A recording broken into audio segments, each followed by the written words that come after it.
लेकिन उनकी कुरान क्या कह रही है? कातिलुल लजीना ला युमिनूना बिल्लाहि वला बिल यौमिल आखिर वला युहर्रिमूना मा हर्रमल्लाहु व रसूलुहु वला यदीनूना दीनल हक मिनल लजीना ऊतुल किताब हत्ता युअतुल जिज़यत अय दिव्यहुम सागिरून।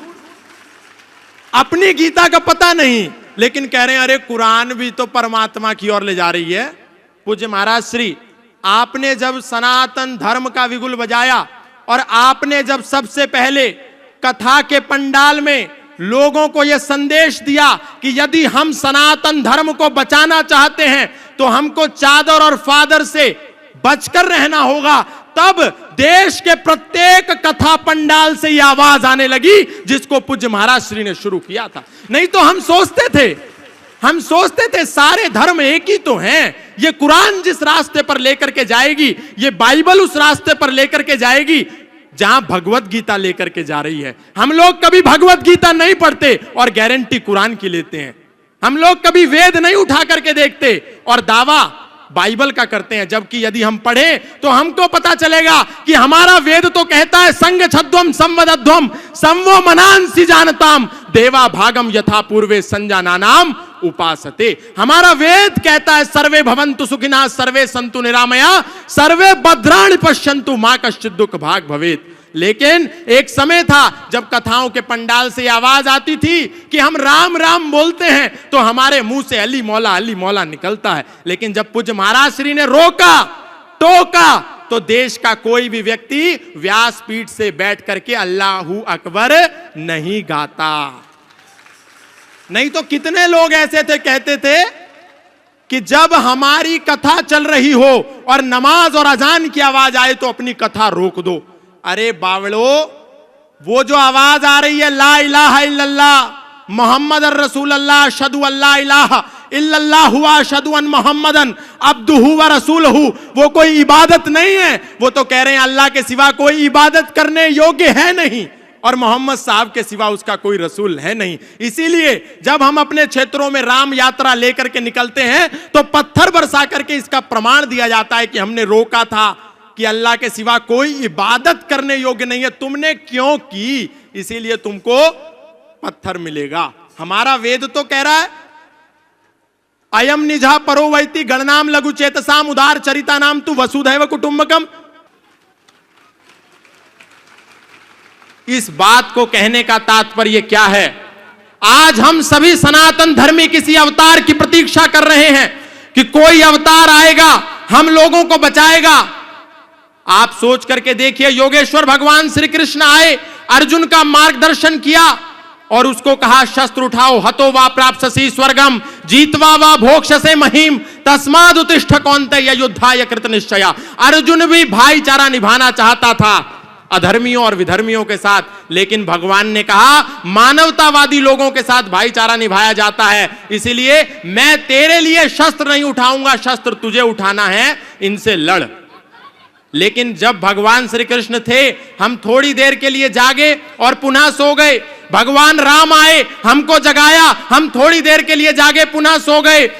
चैतन्य महाप्रभु आए, हमको जगाया, थोड़ी देर के लिए जागे पुनः सो गए। दत्तात्रेय भगवान आए, हम थोड़ी देर के लिए जागे पुनः सो गए। शंकराचार्य आए, हमको जगाया, हम थोड़ी देर के लिए जागे, हम पुनः सो गए। महर्षि दयानंद आए, हमको जगाया, हम थोड़ी देर के लिए जागे पुनः सो गए। लेकिन आज पूज्य श्रद्धेय स्वामी बागेश्वर बाबा जी, आचार्य धीरेन्द्र कृष्ण शास्त्री जी, हम सभी सनातन धर्मियों को जगाने के लिए आए हैं। हम जागते हैं और सो जाते हैं।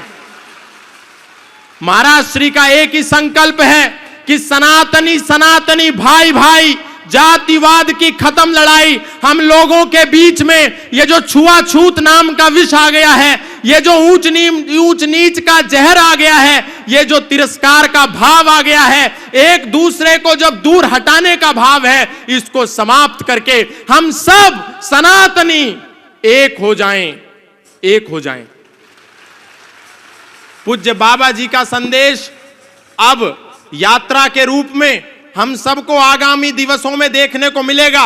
महाराज श्री का एक ही संकल्प है, एक ही संदेश है कि हम सबको गले से लगाना है। यदि सनातन को बचाना चाहते हैं तो बाबा जी के कार्य के अनुसार कृतार्थ कर्म के अनुसार 3 बिंदुओं पर हम सभी सनातन धर्मियों को काम करना है, गले लगाना है अपने भाइयों को, बिछड़े और पिछड़े भाइयों को गले लगाइए, नंबर 1। नंबर 2, अपना परिवार बढ़ाइए, और नंबर 3, व्यापार बचाइए। आज पहले एक नारा होता था, हम दो हमारे दो, अब है शेर का बच्चा एक ही अच्छा। और आजकल हमारे सनातनियों के दिमाग में दिवाला घुस गया और कह रहे हैं बच्चा ना बच्ची और नींद आए अच्छी, और वो कह रहे हैं हम 5 हमारे 75, सबके हाथ में ईंट और पत्थर। तो ये भावना जो है गुरुदेव की कि टूट टूट जातियों में बंटते रहे हम, कारण यही था कई सदी कटते रहे हम। बोलूंगा आज सत्य महारथी की तरह, दिनकर ने लिखी उसी रश्मि रथी की तरह, बातें कहूंगा सच्ची कोई शोक मान ले, चाहे बुराई आज तीनों लोक मान ले। जन्मा हुई इस धरा पे इसी मर्म के लिए, मरना पड़े तो मरूं वेद धर्म के लिए। अरे भूमि थी आर्यावर्त की विधान नहीं था, अफगान पाक बंगला ईरान नहीं था। गद्दार कोई है तो वो गद्दार हम ही हैं, ये हश्र जो हुआ है जिम्मेदार हम ही हैं। पहले तो टूट टूट रियासत में कट गए, अब दौर यह आया तो सियासत में बट गए। अरे बने मियां मिट्ठू और महान हो गए, छोटा सा पद मिला तो हम सुल्तान हो गए। स्वयं राम कृष्ण की जागीर हो गए, कभी जाट बनिया अहीर हो गए। ठाकुर बने बने हम ही कुम्हार बने हैं, कुर्मी कछार और हम लुहार बने हैं। जैन अग्रवाल और वर्मा हो गए, ब्राह्मण बने कभी तो विश्वकर्मा हो गए। गर्व से गुजर हुए अनुरागी हुए हैं, वाल्मीकि दलित और त्यागी हुए हैं। धर्म की दिशा में अवरोध हो गए, हम ही लोधी लोधे और लोध हो गए। शान बढ़ाने को हम ही लोभी हुए हैं, खतनी खटीक और हम ही धोबी हुए हैं। झींवर बने हरिजन बने अनिरुद्ध बने हैं, पंजाबी हुए और हम ही बुद्ध बने हैं। अरे सबके सिरों पे ताजगर जाति का सजेगा, सबके सिरों पे ताजगर जाति का सजेगा। मुझको बताओ देश फिर ये कैसे बचेगा। खून के प्यासों को हम स्वीकारते रहे, खून के प्यासों को हम स्वीकारते रहे। मेहनत जिन्होंने की उन्हें दुत्कारते रहे। अरे कह दो कि कोई फूट प्रतिवाद नहीं है, कह दो कि कोई फूट प्रतिवाद नहीं है। मेरे धर्म में कोई जातिवाद नहीं है, कह दो कि यहां कोई, कह दो कि यहां कोई छुआछूत नहीं है। सनातन में कोई भी यहां अछूत नहीं है। अरे वेदों की परंपरा को निभाओ तो सही, मिलकर सभी भगवा के नीचे आओ तो सही। इसलिए मैं बहुत अधिक नहीं कहूंगा। पूज्य महाराज श्री का जो संकल्प है, जिसके लिए पूज्य महाराज श्री दिन रात बिना सोए, बिना अपने बारे में सोचे दिन को जागते हैं, सोने का भी समय नहीं मिलता, रातों को जागते हैं। एक हुक सी दिल में उठती है, एक दर्द जिगर में होता है। और गुरुदेव रात को उठकर रोते हैं जब सारा आलम सोता है।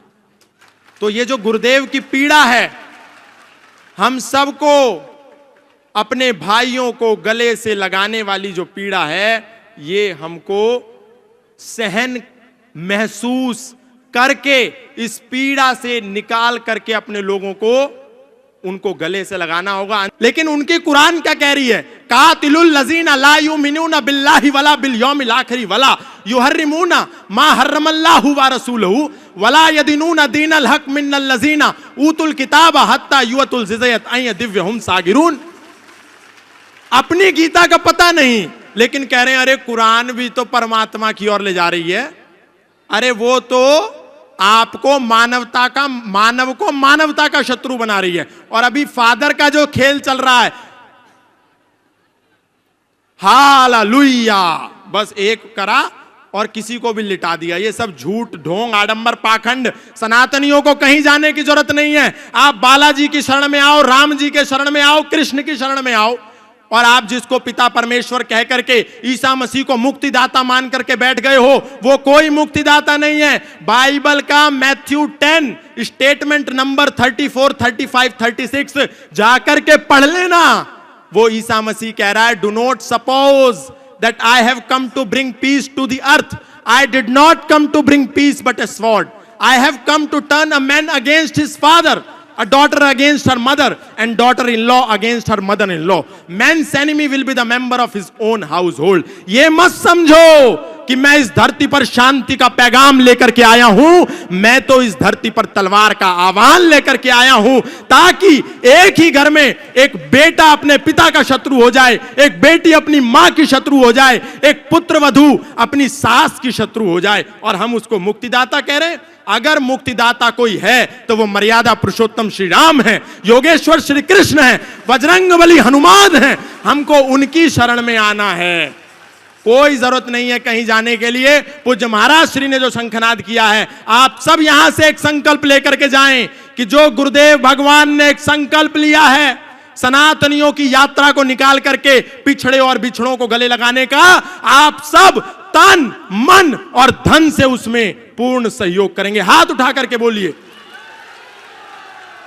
बोलिए सत्य सनातन वैदिक धर्म की, अधर्म का प्राणियों में, विश्व का। बोलो सियावर रामचंद्र की, पवन पुत्र हनुमान की। वो लोग वहां से चले गए।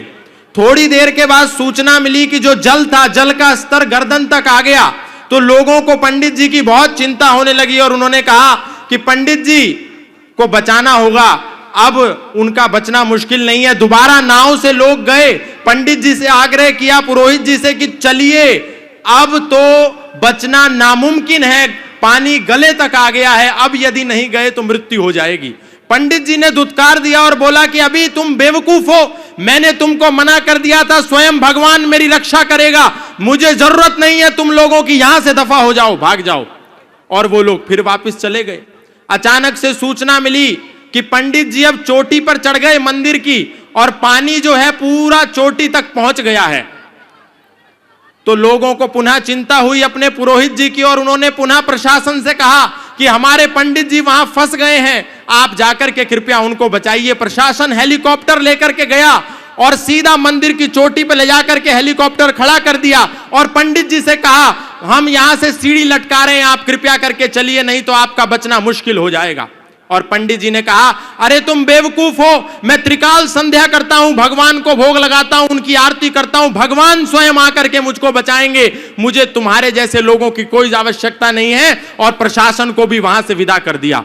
अब जब पानी मंदिर की नींव में घुसा तो मंदिर नीचे गिर गया और पंडित जी भी नीचे गिर गए और उनकी मृत्यु हो गई। मृत्यु होने के बाद जब पंडित जी परमात्मा के सामने जाकर के प्रस्तुत हुए तो बड़ी शिकायत करी और बोला कि हे परमात्मा, हे भगवान, हे ईश्वर, मैं रोज तेरा ध्यान करता था, तुझे भोग लगाता था, तुझे नहलाता था, तेरी आकर के ब्रह्म मुहूर्त में संध्या, उपासना, आरती, आराधना, साधना करता था, लेकिन जब मेरी मृत्यु आई तो तूने मुझे बचाया नहीं, मेरे को आशा थी अब ये लोगों को जो तुझ पे विश्वास करते थे विश्वास उठ जाएगा, अब तुम्हारी पूजा कोई नहीं करेगा।